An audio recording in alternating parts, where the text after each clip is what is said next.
Witajcie, drodzy widzowie. Dziś zabieramy Was do województwa lubuskiego, gdzie czeka na nas pałac w Osieku, a raczej to, co z niego zostało.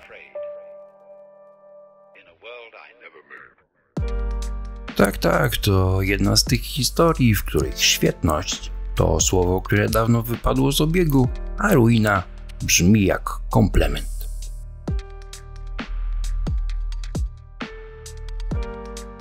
Zapnijcie pasy, jedziemy przez wieki, od szlacheckiej fanaberii po współczesne zarośla. Gotowi? Ruszamy.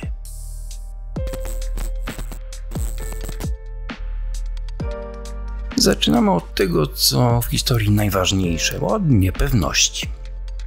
Bo czy pałac w Osieku powstał w XV czy w XVII wieku? Oto jest pytanie.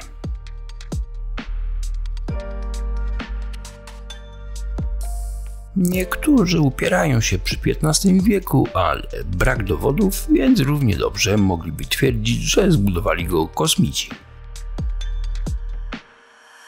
My zostajemy przy wersji z XVII wieku, bo tak mówią poważne źródła. Pierwotnie pałac był prostokątem z 4 wieżami, taki zamek z klocku Lego dla dorosłych. Oczywiście, jak to bywa z takimi budowlami, przeszedł tyle remontów i przebudów, że dziś trudno zgadnąć, co było pierwsze, wieża czy gruz.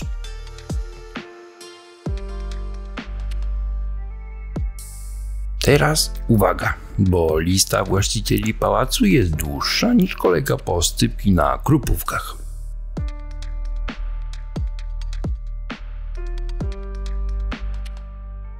Zaczęło się od Melchiora von Rothenburg w 1551 roku, potem Rud von Dalwitz, Hans I, Johann V i tak dalej.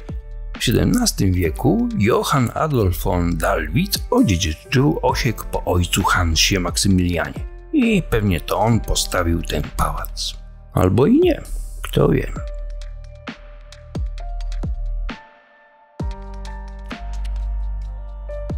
W każdym razie pałac przechodził z rąk do rąk jak wirusowe zapalenie wątroby typu A.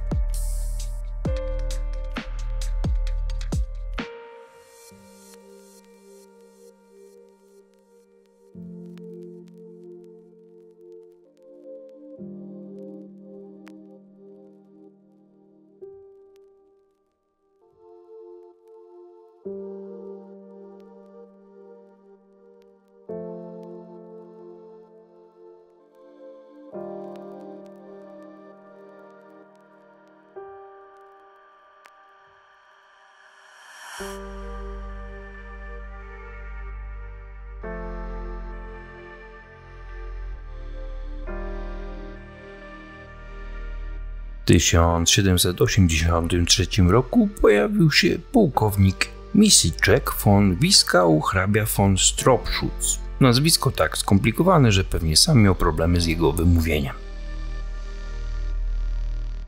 A w 1928 roku pałac trafił w ręce niemieckiego Skarbu Państwa i tu zaczyna się jego prawdziwa kariera. Uwaga, spoiler, jako instytucja publiczna.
W 1928 roku pałac został zaadoptowany na Instytut dla Głuchoniemych. Tak, dobrze słyszycie. Pałac, który kiedyś był symbolem szlacheckiej próżności, stał się miejscem edukacji. Ale to nie koniec jego metamorfoz.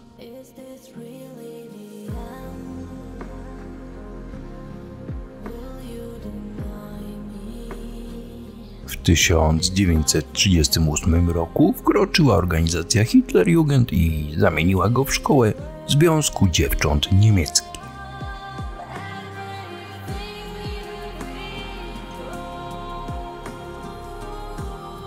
Młode Niemki uczyły się tu, jak być idealnymi pomocnicami domowymi i sanitariuszkami, czyli marzenie każdej nastolatki w tamtych czasach. Lata 30. i 40. XX wieku to złoty okres pałacu. Centrum kulturowe, wychowawcze, szkoleniowe. Osiek był wtedy jak Oxford, tylko z kiełbasą i kartoflami. Szkoda, że nie przetrwał w takim stanie do dziś, bo moglibyśmy organizować tam obozy przetrwania dla influencerów.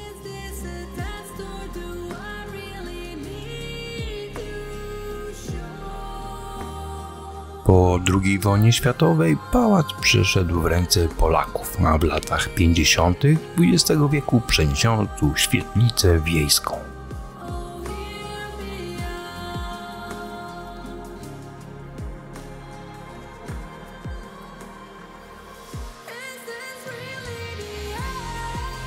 Wyobraźcie sobie, z pałacu, w którym kiedyś uczyły się przyszłe nazistki, zrobiono miejsce do gry w ping-ponga i potańcówek. Ale jak to bywa z takimi obiektami, nierozstrzygnięte sprawy własnościowe sprawiły, że pałac stał się wolną amerykanką dla złodziei i wandali.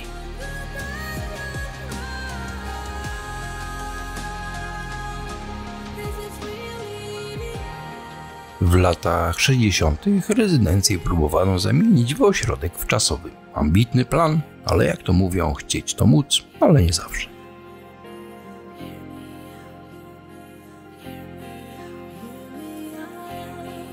Pracę przerwano, a pałac, niedostatecznie zabezpieczony, zaczął popadać w ruinę.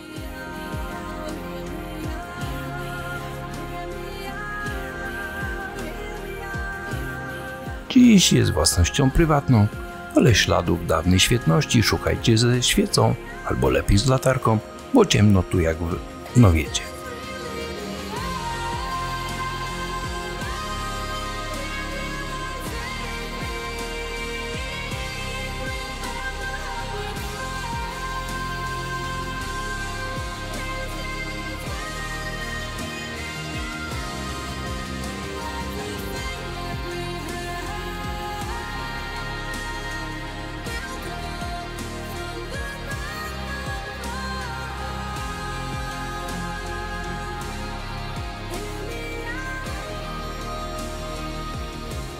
Pałac stoi na niewielkim wzniesieniu otoczony parkiem krajobrazowym i resztkami folwarku.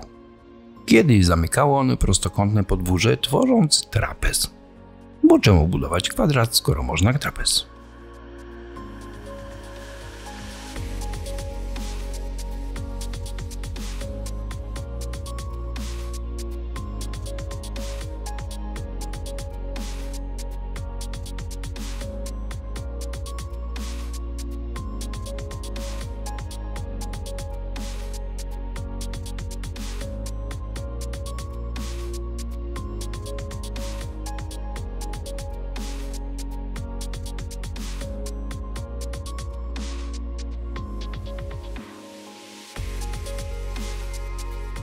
Z folwarku zostały pojedyncze budynki, a pałac zamienił się w ruinę, którą przyroda objęła w posiadanie. Drzewa oplatają mury, jak gdyby chciały pocieszyć zabytkiem w jego samotności. Romantyczne? Owszem, ale też smutne, bo to jak patrzeć na starą ciotkę, która kiedyś była miss wsi, a teraz, no cóż, czas nie jest łaskawy.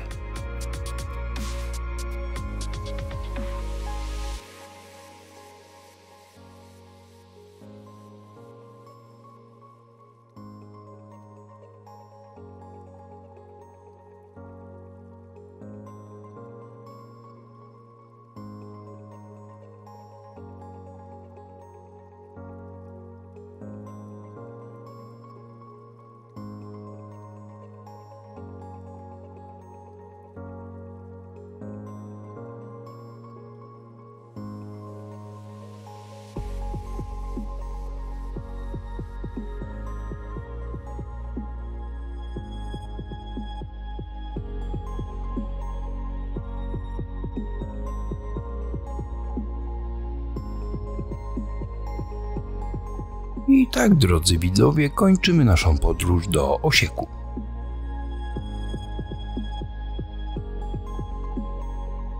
Pałac, który widział więcej właścicieli niż klientów widziały grzybiarki pod lasem, dziś stoi cicho, opowiadając swoją historię tym, którzy zechcą się zatrzymać.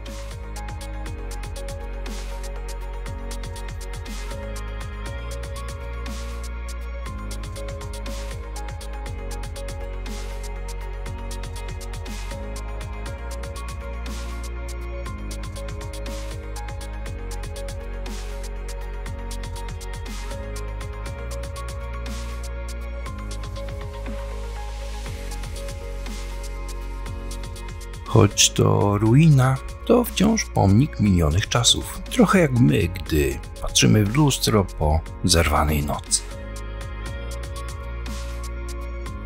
Warto go zobaczyć, póki jeszcze stoi, bo kto wie, może za rok przyroda uzna, że czas na rewanż i pochłonie go w całość. Do zobaczenia w kolejnym odcinku Podróży Nieoczywistych.